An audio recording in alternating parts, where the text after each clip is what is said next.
السلام علیکم. برېښنا په اونۍ کې څه مهمو خبرونو ته کتنه لرو.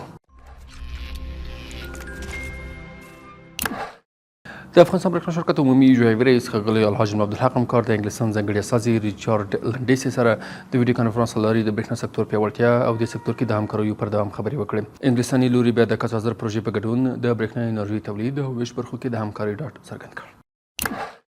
د افغانستان برېښنا شرکت او عزیزي انرژي پنګونې شرکت ترمنځ د 345 میګاواټه برېښنا تولید 15 تړونونه لاسلیک شول. د تړونونو له مخې په کابل، پروان، بغلان، تخار او غزني ولایتونو کې د 330 میګاواټه لمریزه او 515 میګاواټه د ډبرو سکرو پر بنسټ حرارتي برېښنا تولید کیږي.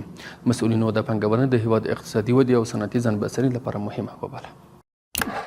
او د افغانستان برېښنا شرکت شکایتونو اورېدو مدیریت کارکوونکو په تېره یوه اونۍ کې د 2150 پیرودونکو ستونزو حل ته رسېدنه کړې. په دې لړ کې د 144 شمېرې له لارې د 200، وټساپ شمېرې له لارې د 900، په حضوري ډول د 300، د ای برېښنا اپلیکیشن له لارې بیا د 250 پیرودونکو ستونزو حل ته رسېدنه شوې او دا چاره لا هم په نورماله بڼه دوام لري.